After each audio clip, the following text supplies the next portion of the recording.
Hare Krishna Krishna Krishna Hare Hare Hare Rama Rama Rama Hare Hare Hare Krishna Krishna Krishna Hare Hare Hare Rama Rama Rama Hare Hare Hare Krishna Krishna Krishna Hare Hare Hare Rama Rama Rama Hare Hare.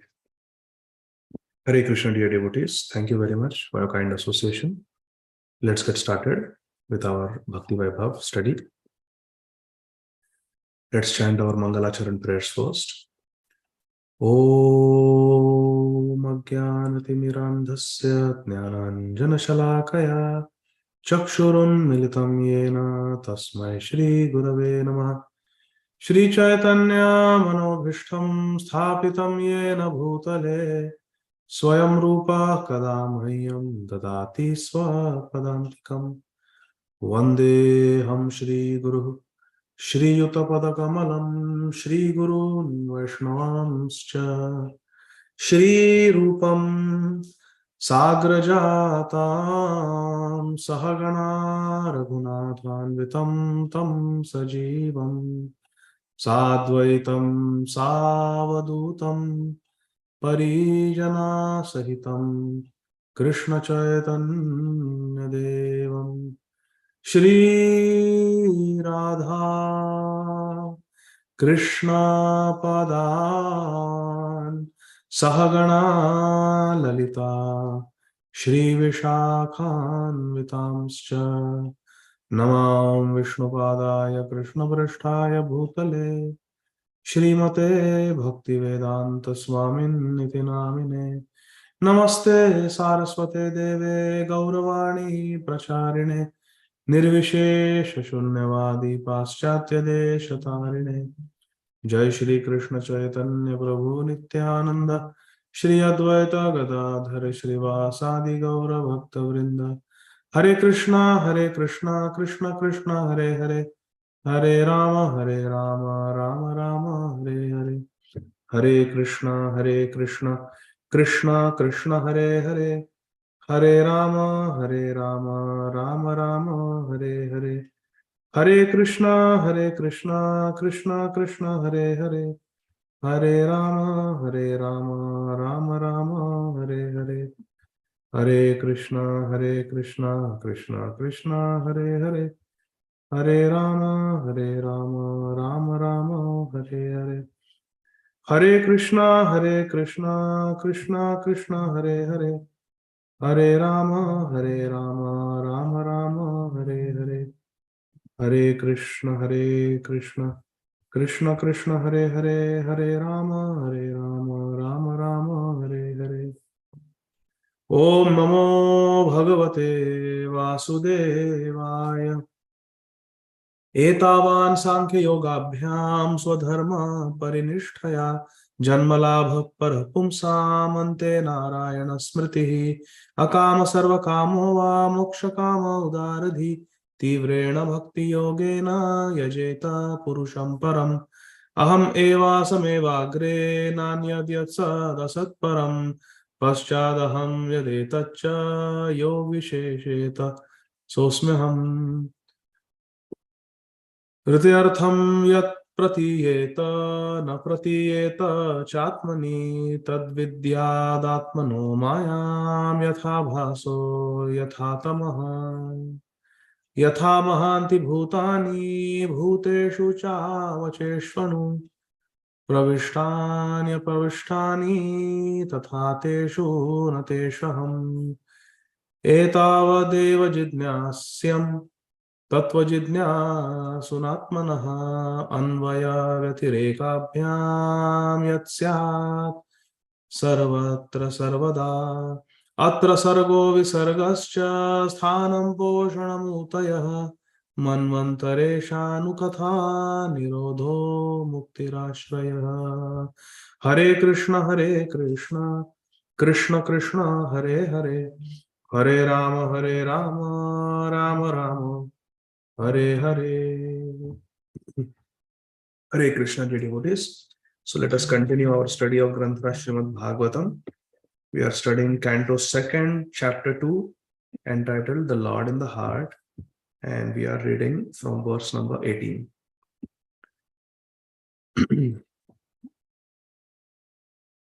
Shri Shukdev Goswami is describing to Maharaj Parikshit how to meditate on the Lord in the heart, Paramatma. Text 18. Parampadam Vaishnavam Amananti Tad Yanneti Neti Atad Utshrikhshakshvaha Visrijya Dauratmya Ananya Saurida Ridopaguyarha Padam Pade Pade.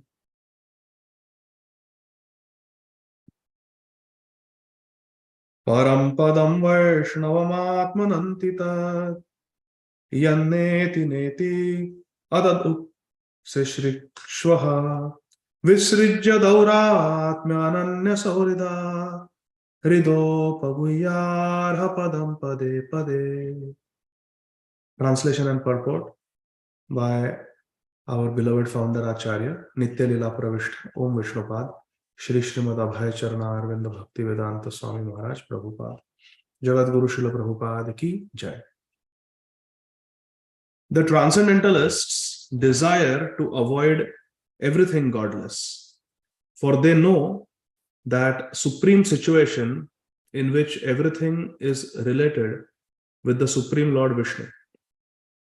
So Transcendentalists desire to avoid everything godless.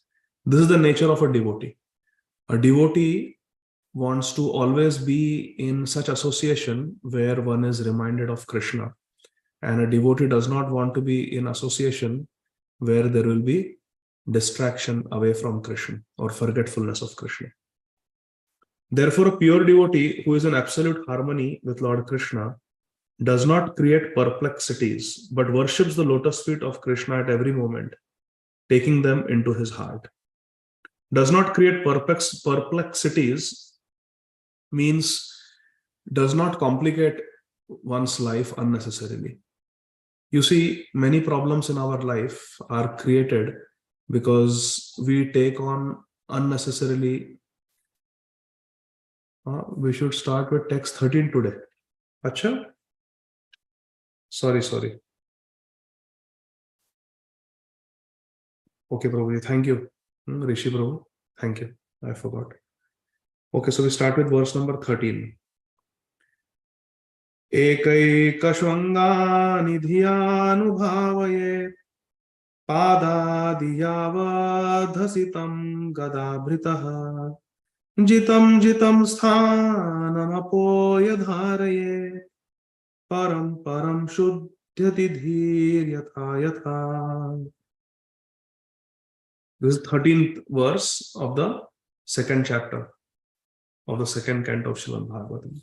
Shri Shukdev Goswami is saying how we should meditate on the Supreme Lord. What is the procedure of meditating on the Supreme Person?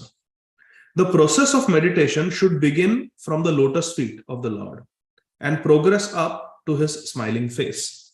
Shri Shukdev Goswami is saying when we take darshan of the Lord or when we meditate on Krishna, we should start meditating from Krishna's lotus feet and then gradually go up to his beautiful smiling face. The meditation should be concentrated upon the lotus feet, then the calves, then the thighs, and in this way, higher and higher.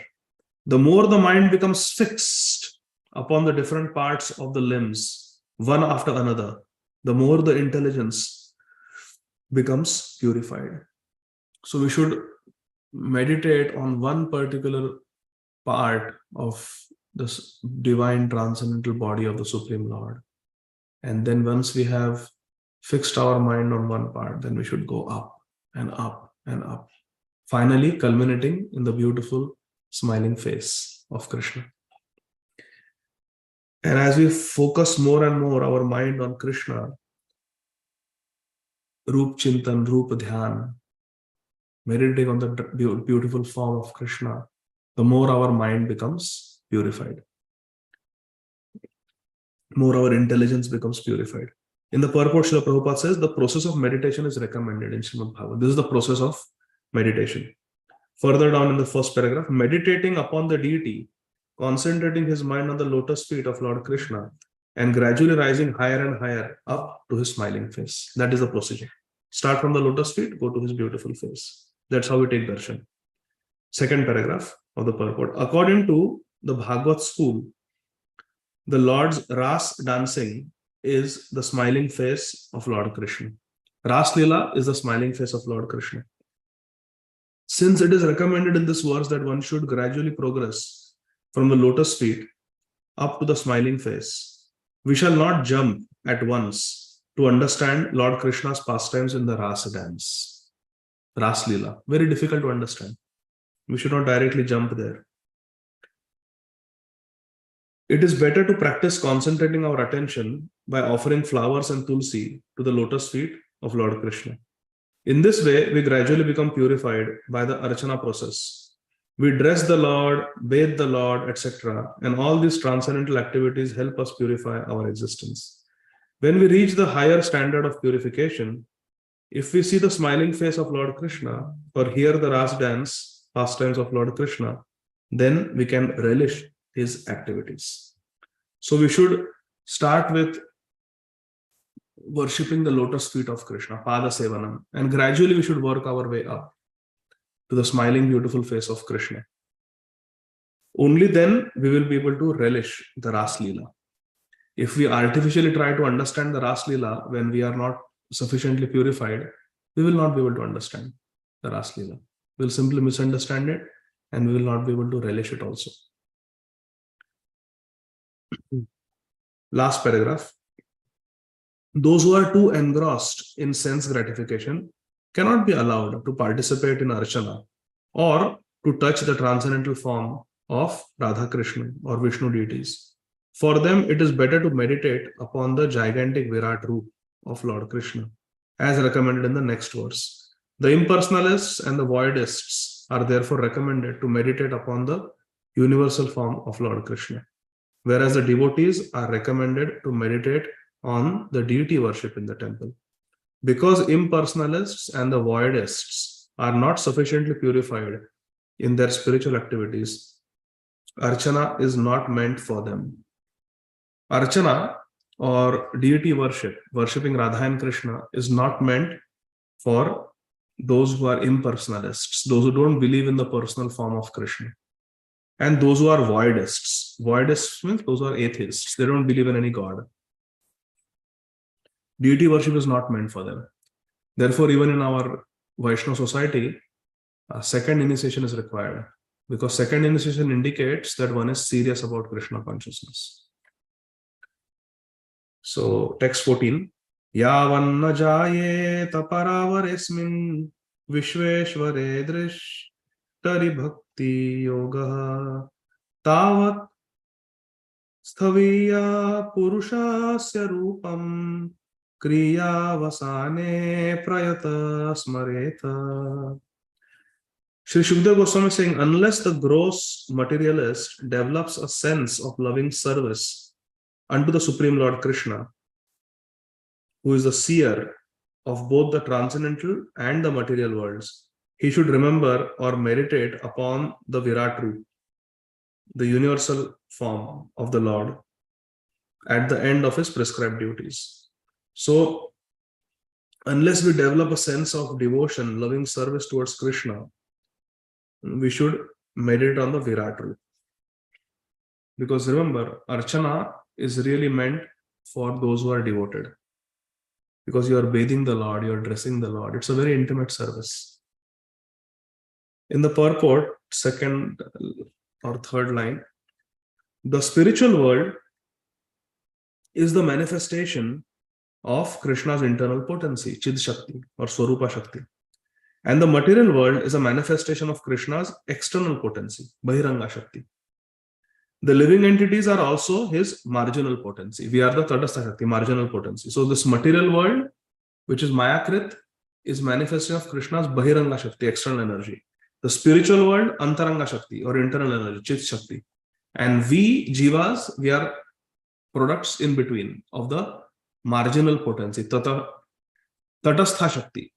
Just like the tat of a river, the bank of a river is neither land nor water, because sometimes it's get covered with the water when the river floods, and sometimes it is dry bank of a river in the summer season. So tatastha is neither river or nor its land. It is right at the border. Sometimes this, sometimes that.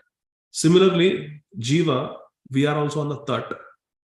We are called Tatastha Shakti, because if we take shelter of Krishna, Daivi Prakrita Ashrita, then we are situated in Krishna's internal energy. And when we forget Krishna and we get engrossed in material sense gratification, we are situated in the external Bahiranga energy.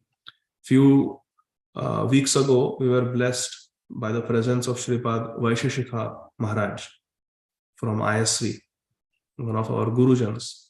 And Sripad Vaisheshika Maharaj taught something very important to all of us when we went on book distribution together. Maharaj said that you should constantly keep chanting Hare Krishna Mahamantra. That will keep you situated in the internal energy of Krishna. So you can be on the streets, giving books. Would you like this book? Would you like this book? Hi. Hare Krishna, Krishna Krishna, Hare Hare, Hare Ram, Ram Ram. Maharaj said the moment you stop chanting Hare Krishna, you are at risk of losing the shelter of the internal energy. He said, as devotees, we have to be Daivi Prakriti Ashrita.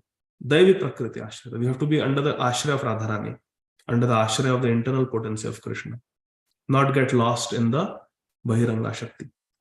So I found that very nice. So the living entities are marginal potency.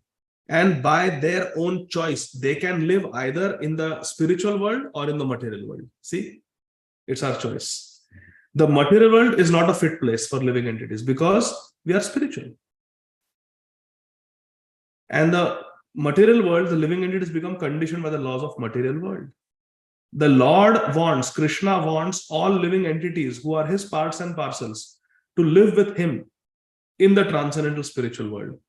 And for enlightening conditioned souls in the material world, all the Vedas and revealed scriptures are there, expressly to recall the conditioned souls back home, back to Godhead.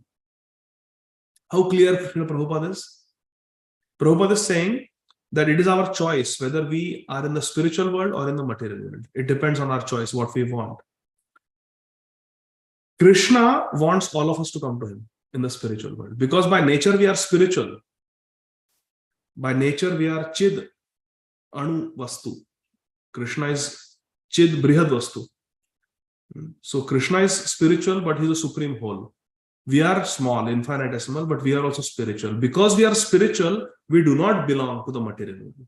A fish may be on the tat of a river, on the bank of a river, but the fish does not belong to the land. The fish cannot survive on land. We are fish who have somehow been swept on the river bank, on the land. We should not think this is our home because very soon we'll start suffocating. We should flip, flop and just jump back into the river. It's our choice. So we should be going to the spiritual world, not making plans to live here in this material world. To help us, because Krishna wants all of us to come to him, to help us, Krishna has given the revealed scriptures. Prabhupada is clearly saying, what is the purpose of Srīmad Bhāgavatam, Bhagavad Gita, Padma Puran, Upanishad? To help us attain Vaikuntha, help us attain the spiritual world. Unfortunately, the conditioned living entities, which means us, although suffering continuously in this material world, the three types of klesh, Ādi Daivik, Adhyatmik, Ādi Bhautik, we are not very serious about going back to Godhead. It is due to their misguided way of living, complicated by sins and virtues. Virtues keep us in this world but give us enjoyment, and sins keep us in this world and give us suffering. Both bind us. Therefore, we don't want to do pious activity. We do not want to do impious activity. What we want to do? We want to be Krishna conscious activity, which will take us to Krishna. Verse number 15. Sthiram sukham cha sanamastito yatir yada jihaso rimamangalokam kale cha deshe cha mano na sacchaye prananyachen manasa jitasu. Shri Shukdev Goswami is saying, O King Parikshit, whenever the yogi desires to leave this planet of human beings, he should not be perplexed about the proper time or place, but should comfortably sit without being disturbed, and regulating the life air, should control the senses by the mind. Pranan niyacchen manasa jitasu. With our mind, we have to control our senses. So basically, here Shukdev Goswami is saying, at the time of death, one should not be afraid. Whenever the yogi desires to leave this planet of human beings, he should not be perplexed about the proper time or place. No, for a devotee, it doesn't matter where we die, what time a devotee dies. Krishna is always there. In the purport, Srila Prabhupada says in Bhagavad Gita 8.14, it is clearly stated that a person who is totally engaged in the transcendental loving service of Lord Krishna and who constantly remembers him at every step easily obtains the mercy of Lord Krishna by entering into his personal contact. Tasyaham sulabha artha. Such devotees do not need to seek an opportune moment to leave the present body. But those who are mixed devotees, they are karma mishra bhakta or jnana mishra bhakta, fruitive action mixed or empiric philosophical speculation mixed. They require opportune moment for quitting the body. They have to leave their body during Uttarayan. They have to leave their body when the sun is there. They have to leave their body during Shukla Paksha. So all these things are there for those who are karma and jnana mishra bhaktas. But those who are following the path of Rupanuga Bhakti, the path of pure devotional service, not required. All these things are not required. Krishna is always there. For us, the Siddhanta is Man Mana Bhavamad Bhakto Madhyaji Mam Namaskuru Mam Evashi Satyam Te Pratijane Priyosima. A devotee is priya to Krishna. Sadhunam Hridayam Mahim. And therefore, for a devotee who thinks of Krishna, who worships Krishna, who bows down to Krishna, who offers his love and respect to Krishna, Krishna says, Mam Evashyasi, you will come to me. Satyam te pratijane priyosimi. I'm telling you the truth. Believe me. Have faith in my words. That is important. Now, Prabhupada says further down, towards the end of the purport, the mind is easily conquered simply by engaging it at the lotus feet of Lord Krishna. You see, how to control the mind. The best way to control the mind is to keep it engaged. I repeat, the best way to control the mind is to keep it engaged in Krishna's service. We have to keep ourselves spiritually busy. Gradually, by such service, all the senses become automatically engaged in the service of Lord Krishna. When the mind is engaged in Krishna's service, then the senses, eyes, nose, ears, they automatically get engaged. If the mind is engaged. Text 16. Manasvabuddhya malaya niyamya kshetratnya etam ninayetam atmani atmanam atman avarudhya dhiro labdho pashantir virameta krityat. Therefore, the yogi should merge his mind by his unalloyed intelligence into the living entity and then merge the living entity into the super self. And by doing this, the fully satisfied living entity becomes situated in the supreme stage of satisfaction so that he ceases from all other activities. So what should the yogi do? Should merge his mind with the help of intelligence into the living entity, the jiva, the soul, and then merge the living entity into the super soul, Krishna's lotus feet. And by doing this, the fully satisfied living entity becomes situated in the stage of complete satisfaction so that he ceases from all other activities. This is called Labdho Pashantir, stage of complete satisfaction, complete bliss to attain Krishna. In the purport, Srila Prabhupada says the functions of mind are what? thinking, feeling, and willing. Thinking is a function of mind. Feeling some emotions is a function of mind. And willing, I want to do this, I want to do that.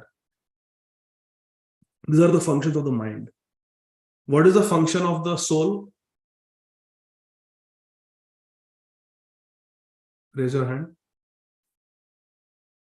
Mind is thinking, feeling, willing. Yes, Muktasanga Prabhu?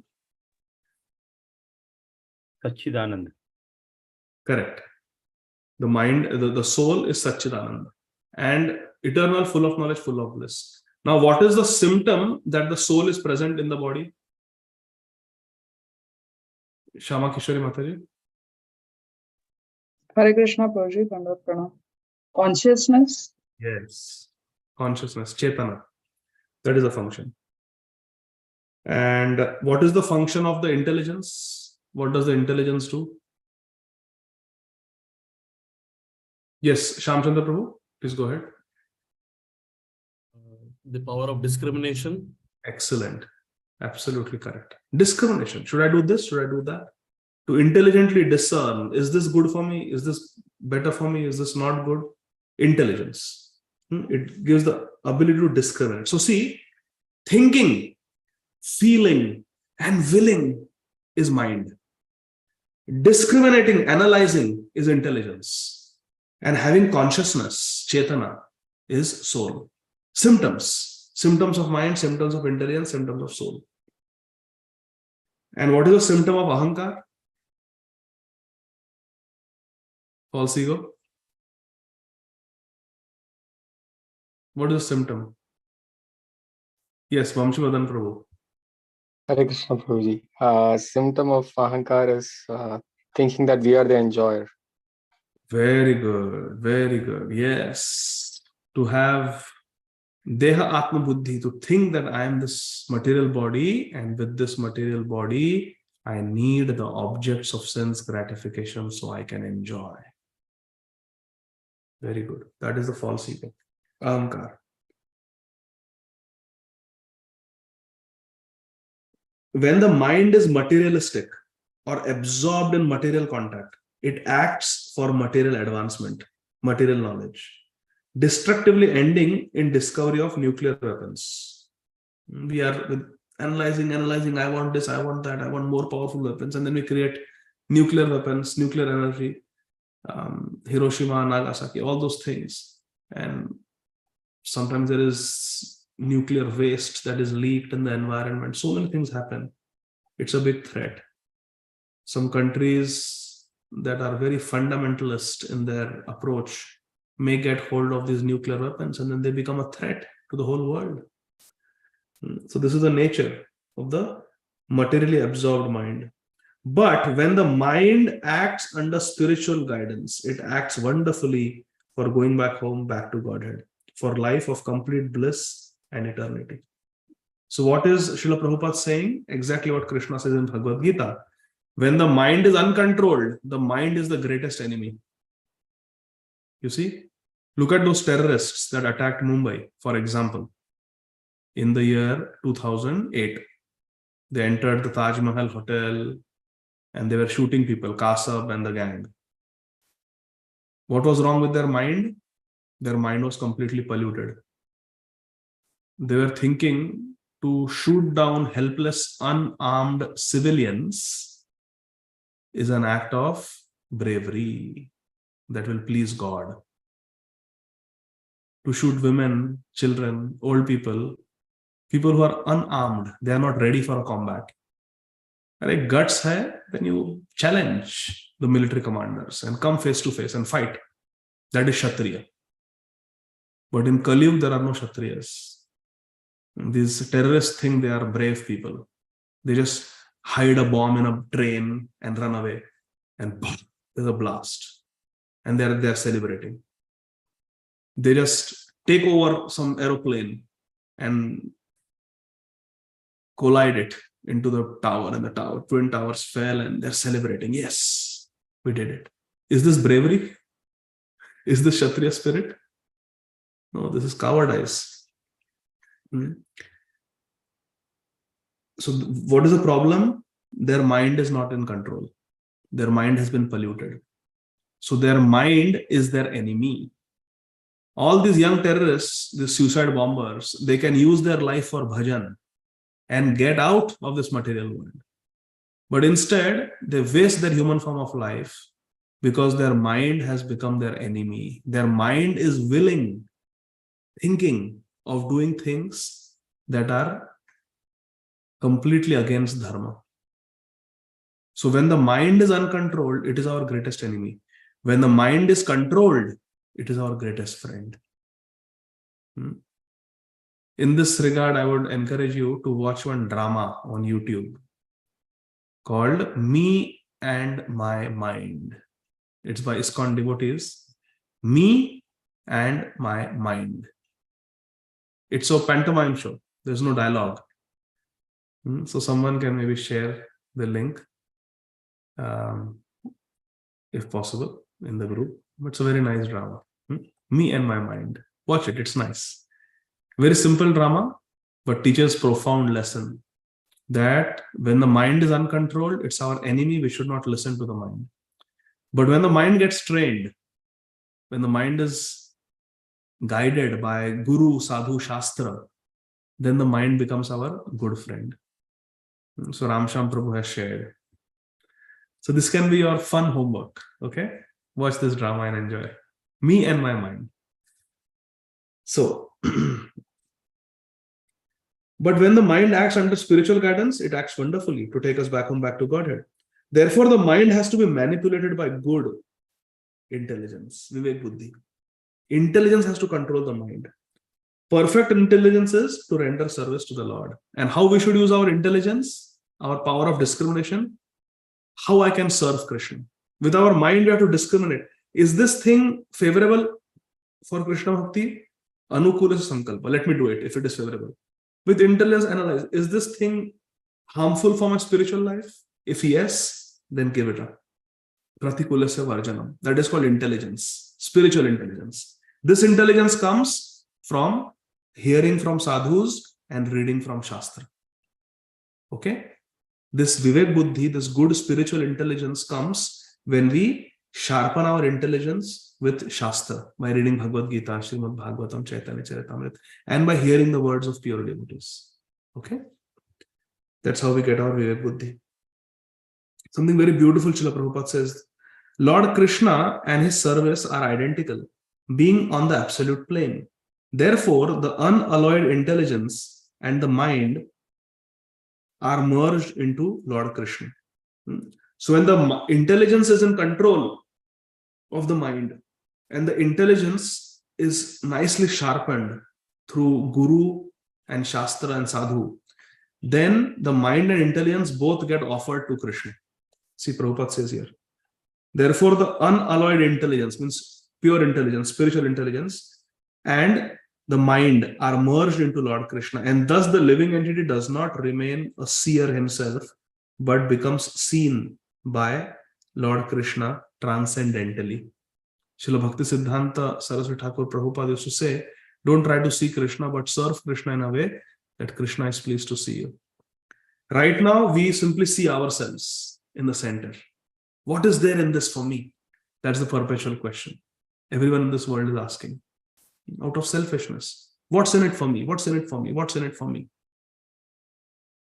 But Prabhupada says, when we make spiritual advancement and when we surrender to Krishna, then this thing goes away, that we are the center. We are the seer of everything. We become seen by Krishna. We are standing, we are living our life in a way that Krishna is watching me at every moment. I want to please my Krishna, my dear Krishna. That is the perfection of life. When the living entity, please listen carefully, Srila Prabhupada is saying something very beautiful.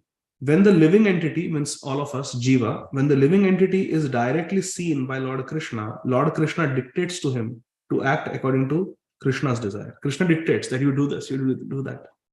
Right? Krishna was inspiring Prabhupada to take sannyas.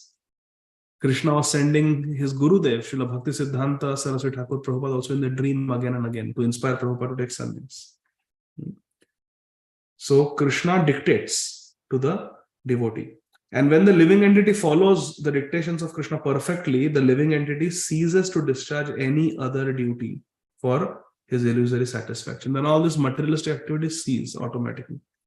In his pure, unalloyed state, the living being, the jiva, attains the stage of full bliss called as labdho pashanti and seizes all material hankerings.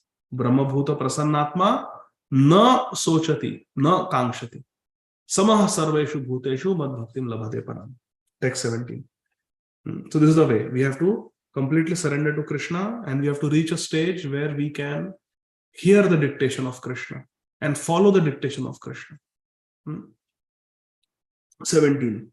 Nayatra kalo nimisham paraprabhu kuto nudeva jagatam yaishire nayatra sattvam narajastamascha navai vikaro namahan pradhanam.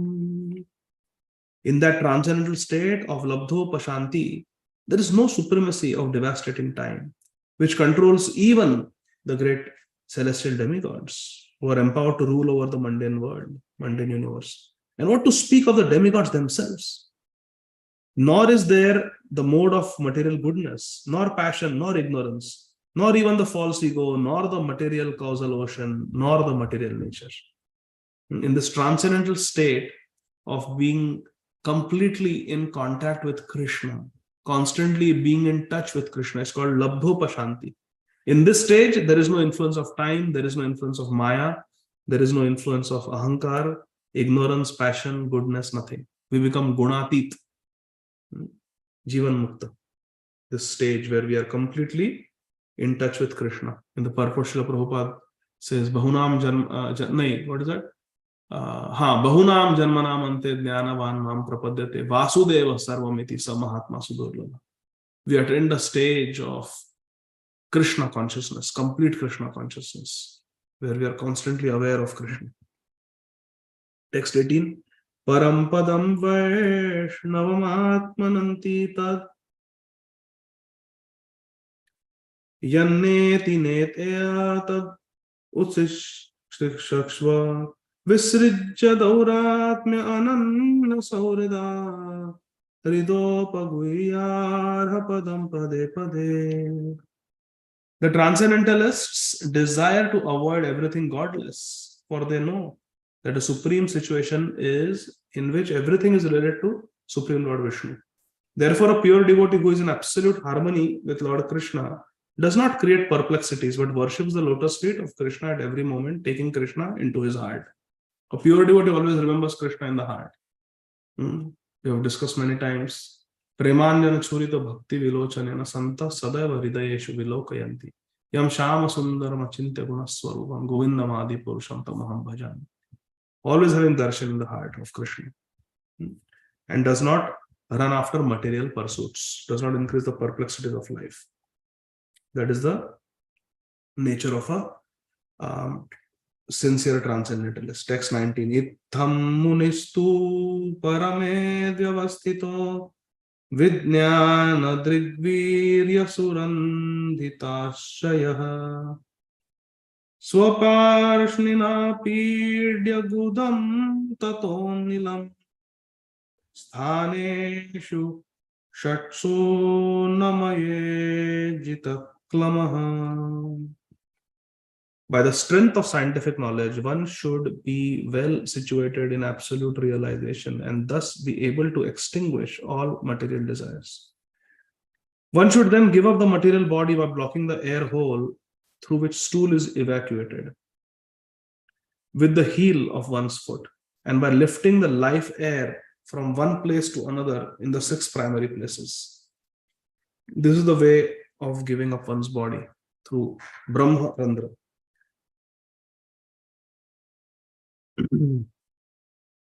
Of course, this is for the yogis who practice controlling their prana vayu. In the second paragraph, Srila Prabhupada Maharaj writes, the expert yogi who has thoroughly practiced the control of the life air by the prescribed method of the yoga system through asana, pranayam, this is the Ashtanga yoga system, is advised to quit the body as follows. He should plug up the evacuating hole with the heel of the foot. So by sitting, one blocks the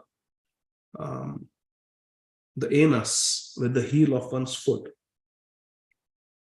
You should plug up the evacuating hole with the heel of the foot and then progressively move the life air on and on to the 6 places: the navel, the abdomen, the heart, the chest, the palate, the eyebrows, and the cerebral pit. Controlling the life air by the prescribed yogic process is mechanical, and the practice is more or less a physical endeavor for spiritual perfection. In olden days, such practice was very common for the transcendentalists. For the mode of life and character in those days were favorable. But in modern days, when the influence of Kali is so disturbing, practically everyone is untrained in this art of bodily exercise. Concentration of the mind is more easily attained in these days by the chanting of the holy name of the Lord. Hare Krishna, Krishna Krishna, Hare Hare, Hare Rama, Rama Rama, Hare Hare. The results are more effective than those derived from the inner exercise of the life air. So for some previous ages, this was okay, the Ashtanga Yoga system, but in Kali Yuga, this is not practical. In Kali Yuga, you simply get the results of all yoga, all yajna, all puja archana, simply by chanting Hare Krishna. Kritya dhyato Vishnum, Tretayam edato makhay, Dvapare paricharyayam, Kalautadhari kirtana. Text 20. Nabhyam sthitam vred, adhiropya tasma, udanagatyo rasitam nayen muni. Tato nusandhaya dhiya manasvi, Swatalumulam Shanakarnayeta. The meditative devotee should slowly push up the life air from the navel to the heart, from there to the chest, and from there to the root of the palate. He should search out the proper places with intelligence. This is the path of the meditators, yogis. They push the life air from the navel, heart, chest, then the palate, talu, then eyebrows. The proper place they are trying to search out with their intelligence. Slowly, they go through these different chakras. Srila Prabhupada explains in the purport, there are 6 circles of the movement of life air, the pranavayu. And the intelligent bhakti yogi should search out these places with intelligence and in a meditative mood. So this is a path of bhakti yoga. It's just that it's not practical in today's age because we are not trained in yoga. It's a physical process.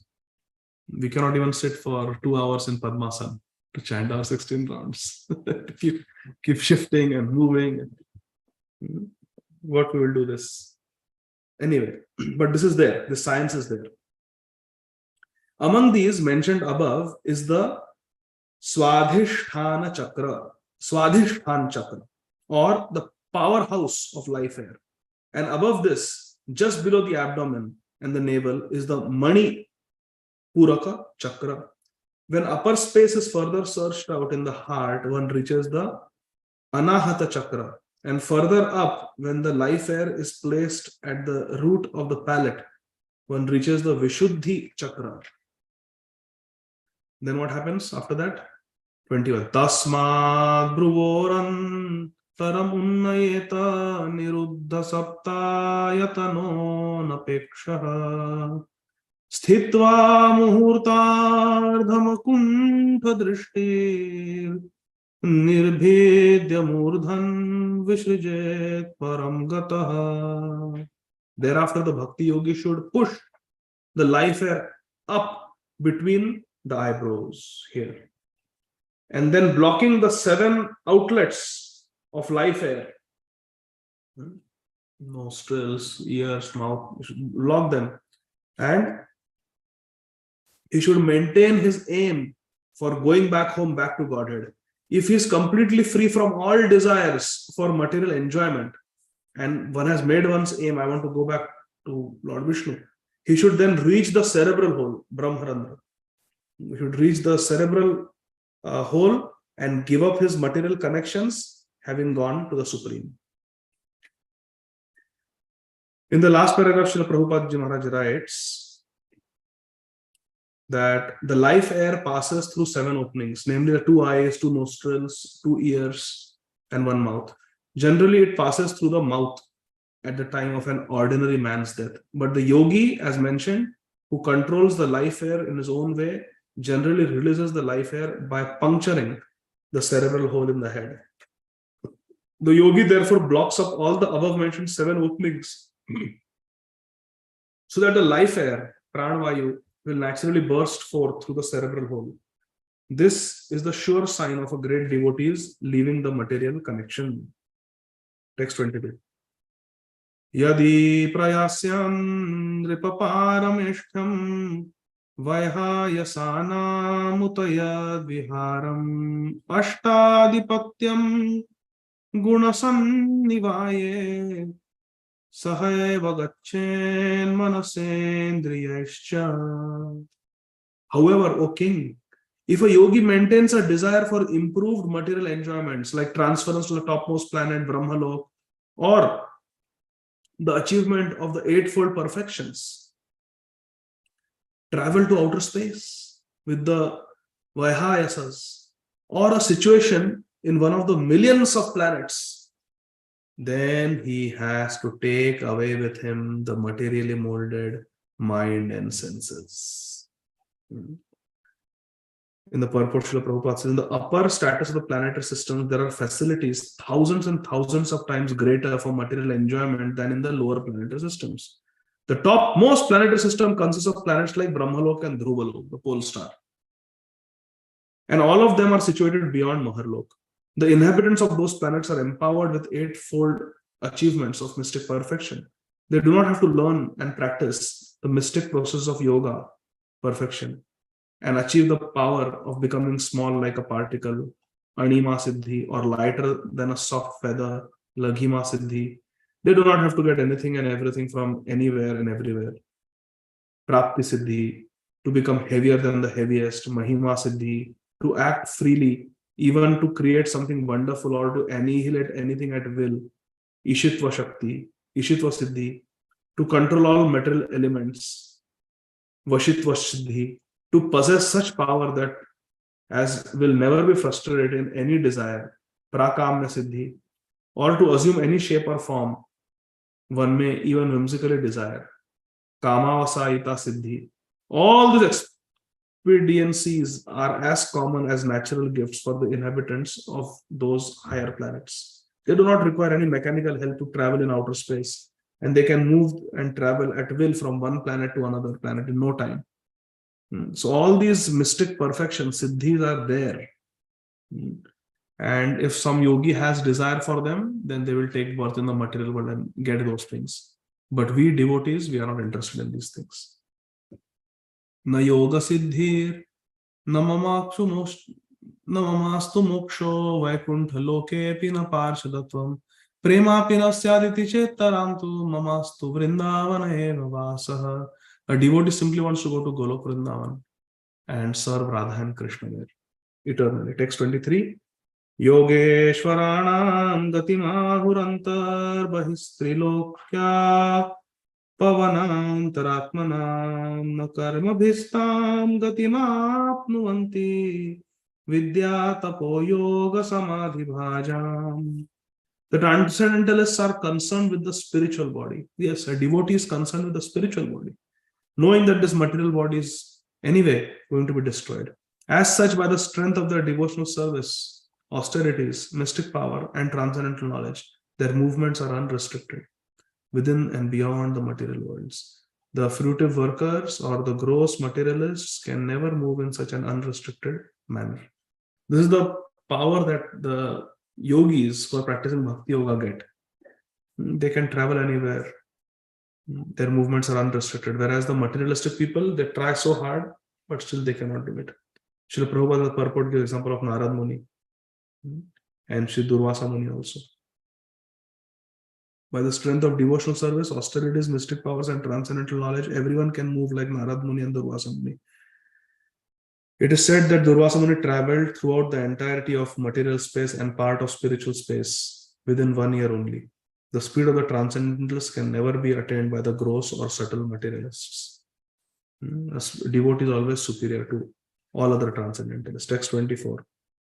Vaishvanaram yati vihaya sagataha sushumnaya brahma pathena shochisha vidhuta kalpotha harer udastad prayati chakram ripashay shumaram. O King Parikshit, when such a mystic passes over the Milky Way by the illuminating Sushumna to reach the highest planet, Brahmalok, he goes first to Vaishvanara, the planet of the deity of fire, wherein he becomes completely cleansed of all contaminations, and thereafter he still goes higher to the circle of Shishumar to relate with Lord Hari, the personality of Godhead. Purport. The pole star of the universe and the circle thereof is called Shishumar circle, and therein the local residential planet of the personality of Godhead, Kshirodakshay Vishnu, is situated. This is the Prapanchik Vaikuntha, the Vaikuntha within the Brahmanda. Before reaching there, the mystic passes over the Milky Way to reach Brahmalok, and while going there, he first reaches Vaishvanar Lok, where the demigod controls fire. On Vaishvanar Lok, the yogi becomes completely cleansed of all dirty sins acquired while in contact with the material world. The Milky Way in the sky is indicated herein as the way leading to Brahmalok, the highest planet in the material universe. Text 25. Tad Vishvanabhim Ativartya Vishnor Arniya Savira Jenatmanaikaha Namaskritam Brahma Vidam Upayati Kalpayushoyad Vibhudharamante. The Shishumar is the pivot for the turning of the complete universe, and it is called the navel of Vishnu, Garbhadakshay Vishnu. The yogi alone goes beyond the circle of Shishumar and attains the planet Maharlok, where purified saints like Bhrigu Muni enjoy a duration of life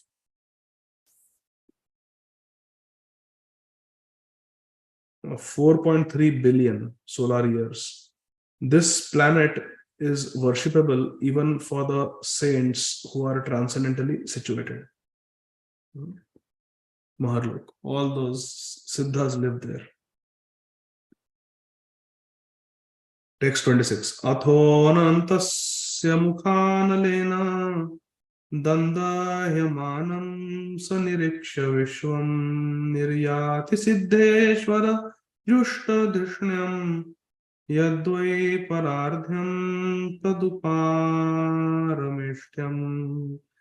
At the time of the final devastation of the complete universe, the end of the duration of Brahma's life, a flame of fire emanates from the mouth of Ananta, from the bottom of the universe.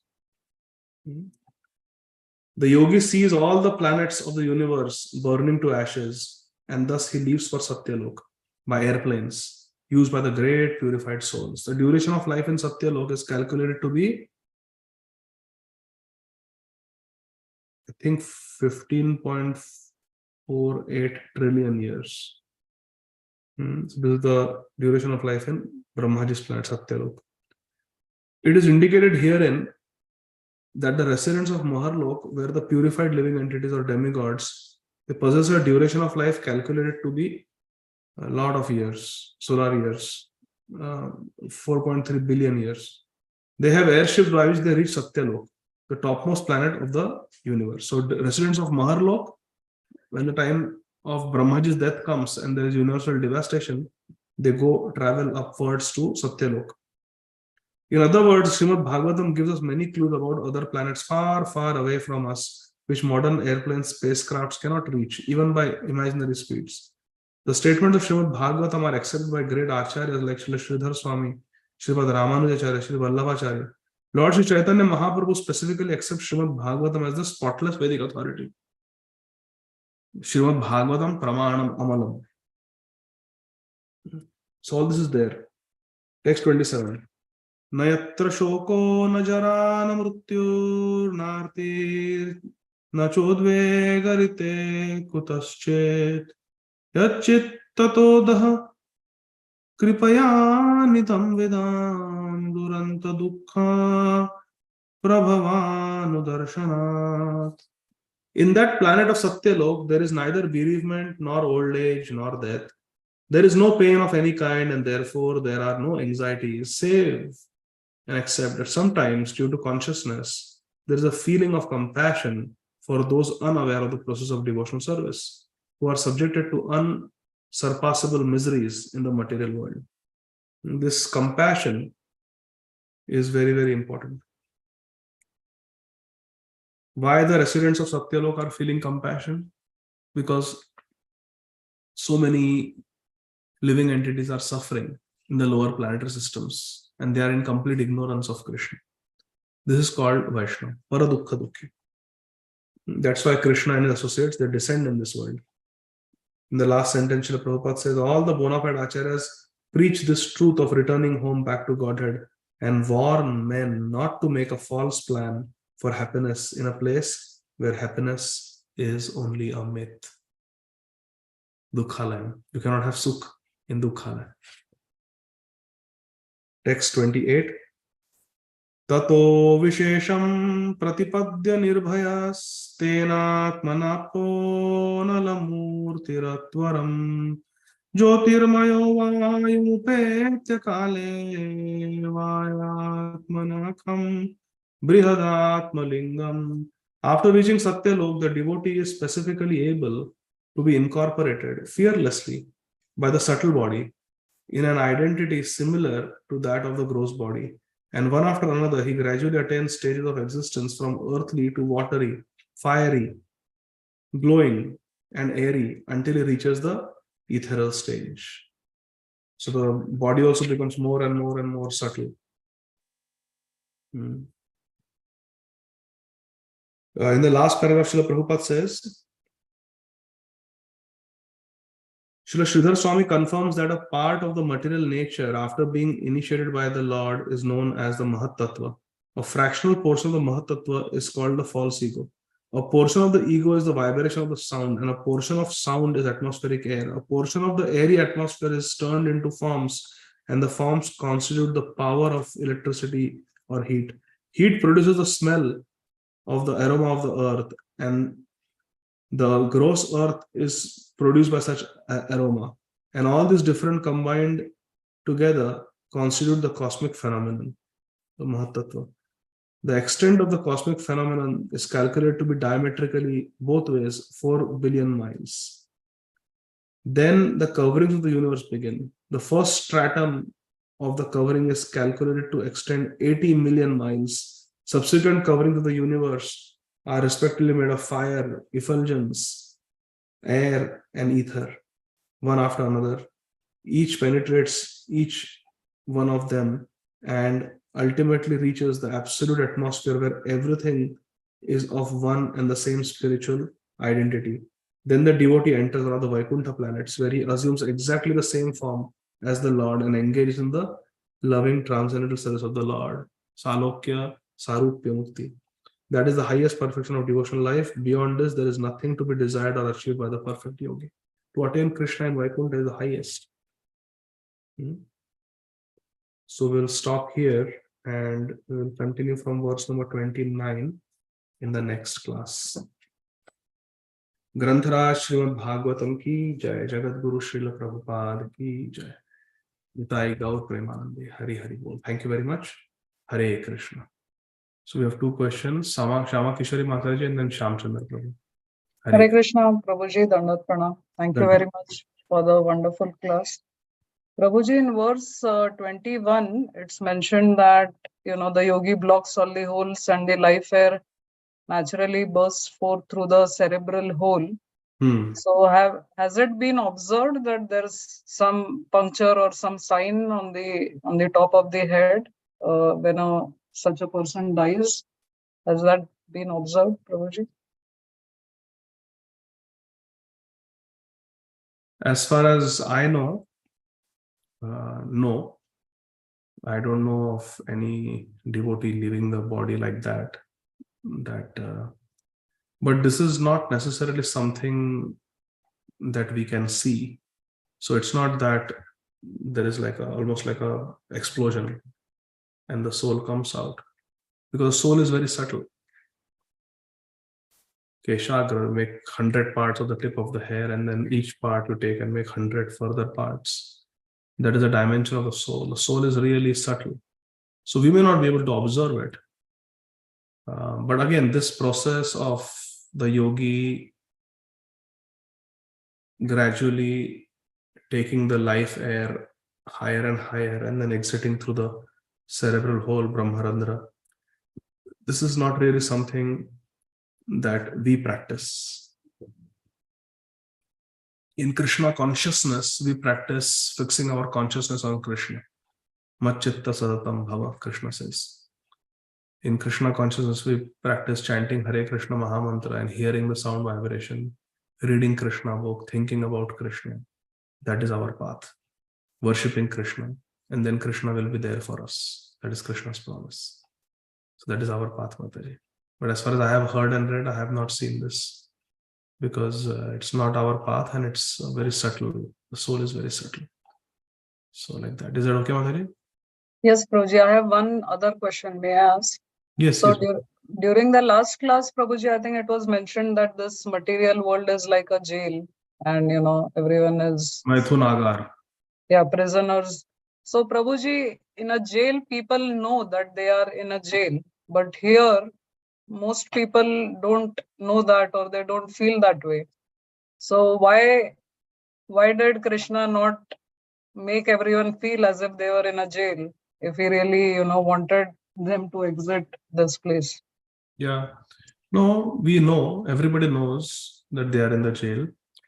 You see, this is not our first birth in this material world. Remember, in the last class, we also saw that when we come in the world, sometimes we may be Brahma. We start from there. So we have had many births and we have received transcendental knowledge in some birth. Unfortunately, we did not take it seriously, did not act on it. See, some Qaidi, some prisoner, has lived in the jail for 20 years and they have a lifelong sentence.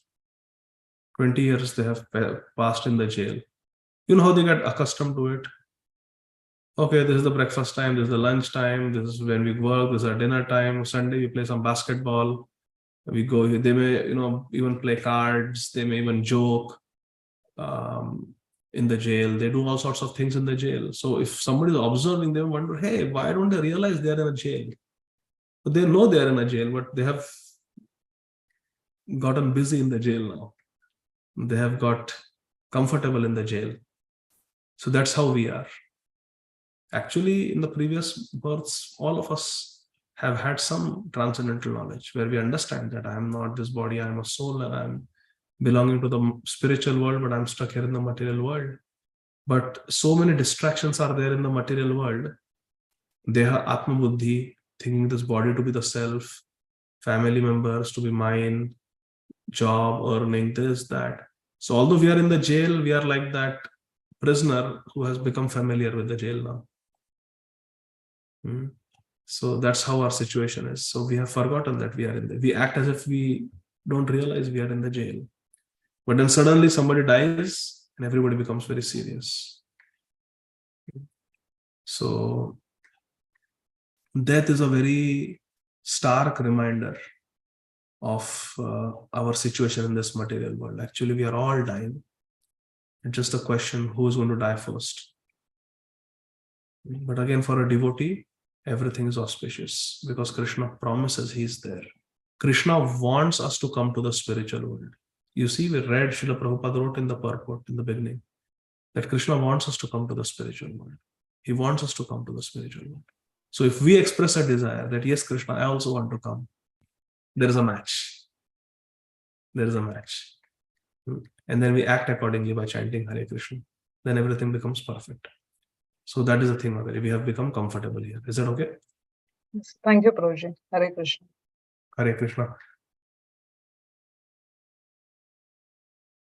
Yes, Shamchandra Prabhu, please go ahead. There is one comment I would like to read by Nishikant Prabhu. Hare Krishna. I have heard about Devraha Baba from Prayagraj leaving his body and a visible puncture was observed in his top of the head. Okay, wonderful. So there are yogis, there are examples like that. So, Hare Krishna, Prabhu. Hare Krishna. Yes, Shamchandra Prabhu. Dandavat Pranam. Thank you so much for your wonderful class. Prabhu, now in this today's verses, most of the time we understood the step-by-step process of how a meditative yogi quits his body and how he's able to control the life air and all that.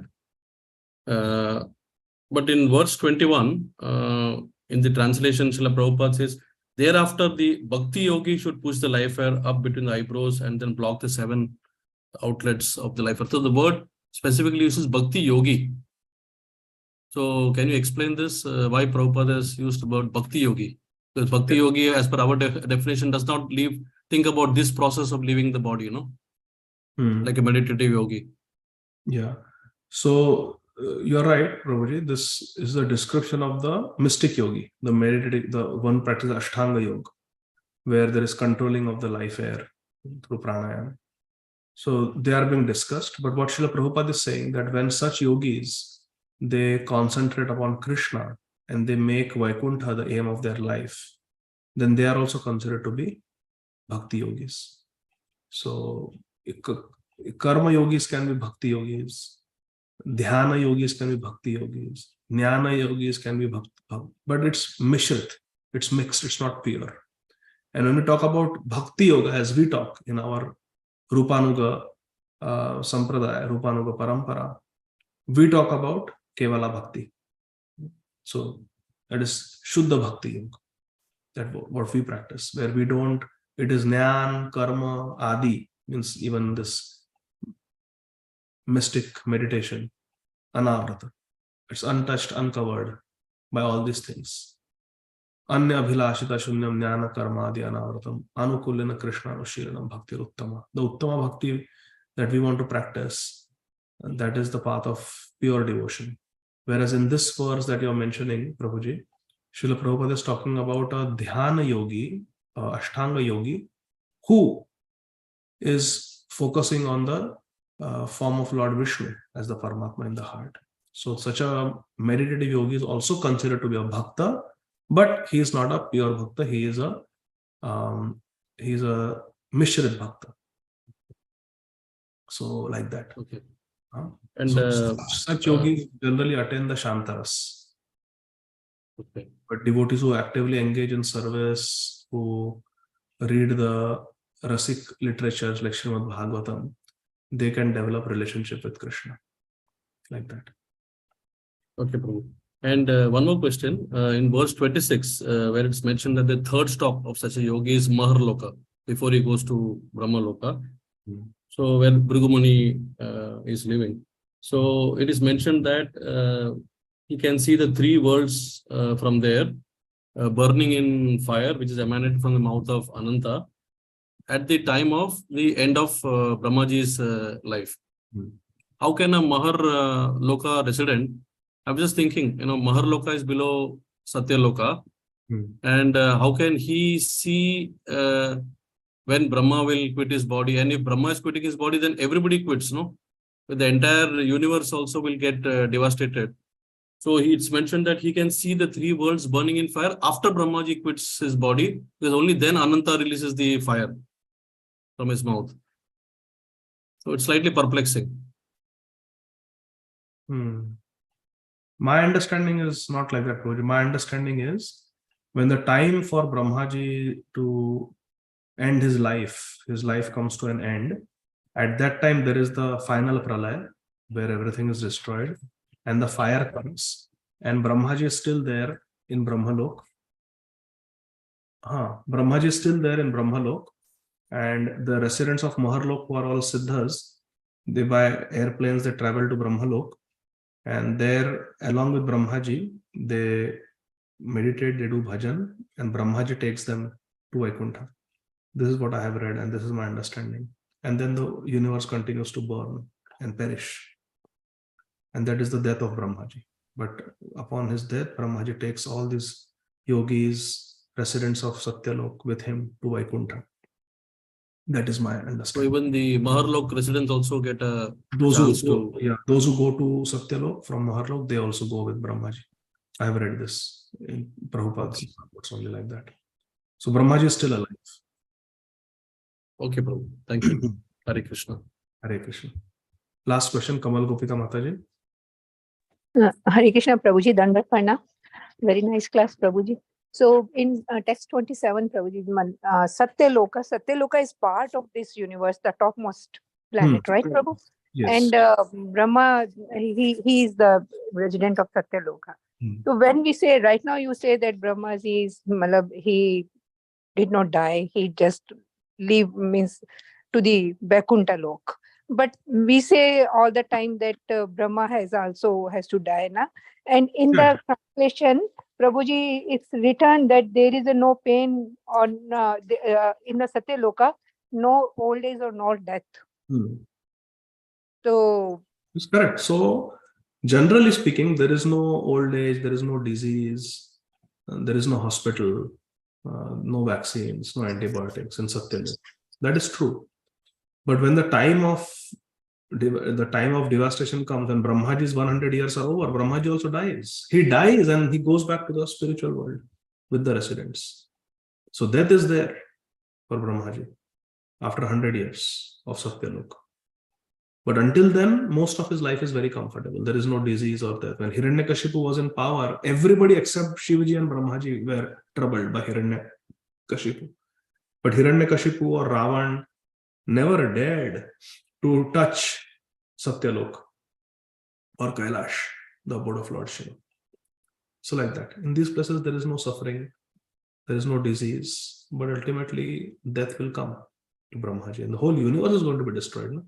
Everything enters into Mahavishnu. So is that okay, Mataji? but Prabhuji, in the translation, it's written, no old age, nor death. No old age and death like we experience in this earth planet, where we die and multiple times we take birth. No, there is death only once. Okay. At the end, not again and again. Like on earth, we may take so many births. पिछले जन्म में क्या थे? पिछले जन्म में मैं इस गांव में ऐसा था. उसके पहले क्या था? उसके पहले पशु योनि में था. उधर ऐसा नहीं है. उधर एक ही ब्रह्मा जी पूरा 100 साल जिएंगे सत्यलोक के, and end में he will die, and then the whole universe is destroyed. But Brahmaji will take all the residents with him to Vaikuntha. Like that. So there is no again and again death. There is just one final death comes for Brahmaji at the time of the final devastation. उसका ऐसा अर्थ है. जैसे देवताओं को अमर कहते हैं ना, अमर. तो वो कोई मतलब ऐसा वास्तव में अमर नहीं है. अमर अर्थात बहुत लंबा जीते हैं. So no death means there is no repeated death every few years like we have here. 70-80 साल हो गए death. ऐसा नहीं. Brahmaji live for trillions of years and then finally he will die once. Like that. Is that okay, Mataji? Yes, Prabhuji. Thank you, Prabhuji. So one Mataji had asked a question yesterday in Jaiva Dharma. I said, Shama Kishorwale, did that Mataji, Radha Mataji? Hare Krishna Prabhuji, I think it was Shanta Radhika Mataji, but she didn't reach out to me. Okay, let me look at the chat box. So, example, Kardama Muni. Prabhuji, where do yogis in the Buddhist and Jain tradition go? They don't believe in Krishna or God. So they are, according to Jaiva Dharma, they are following Anitya Dharma. Na? There is Anitya Dharma, Naimitic Dharma, and Nitya Dharma. They are following Anitya Dharma. So if they don't believe in God, then Namam Duskritino Muda Prapadyante Naradana. Krishna says those who don't surrender to him are lowest among mankind. So if one doesn't believe in God, then we'll be in this material world somewhere. हमारा कल्याण नहीं होगा. ठीक है, परिमा माता जी. Then Shama Kishori Mata ji, A Brahma Stamba Paryantam Sarva Maya Mayam Jagat. What does this mean if there is no misery in Brahmalok? It means Sarvam Maya Maya, it's Maya Maya, it's made by the external energy of Krishna, it's made by the Maya Shakti of Krishna, not Antaranga Shakti. That's what it means. Brahma Stamba Para, from Brahma Lok to grass growing on this earth planet or below. It is all Mayakrit. It's all made by the Mahamaya of Krishna, the external Shakti, Bahiranga Shakti of Krishna. And it is all under the influence of the three modes of material nature. Daiviyesha Gunamai Mama Maya Durataya. Daiviyesha Gunamai Mama Maya. The Brahmalok and the every planet in this universe, including topmost planet, Brahmalok, Satyalok, is made up of Maya, is made up of the Gunamai Maya. The modes of material nature are still there. It's made up of Sattvagun, Brahmalok, made of Sattvagun. But it is still Gunakrit, it is still Mayakrit. And ultimately it will be destroyed. It will cease to exist, unlike the Vaikuntha planets, which never undergo annihilation. So, Brahma Stamba Par, the Sarvam Maya Mayam Jagat means that it is under the influence of the Jadiyakal, the Jadakal, the material time. It's under the influence of material modes of nature, and it is subject to destruction. Even though there is no repeated death, like we have here. People live a long life, and then finally Brahmaji will die once with everybody, all his associates. Not that in Brahmalok people are dying and Brahmaji is performing Anteshti Kriya. No, when they go to Brahmalok, they live with Brahmaji, they have a life like Brahmaji. And then they die with Brahmaji, and Brahmaji takes them to the spiritual world. So like that. Is that okay, Mataji? Yes. So, okay. So then we'll end here. Thank you very much. Kamal Gopikampar, you want to say something? You're on mute. No problem. No. Okay. Thank you. Thank you, everyone. Srila Prabhupada ki Jai. Granthara Srimad Bhagavatam.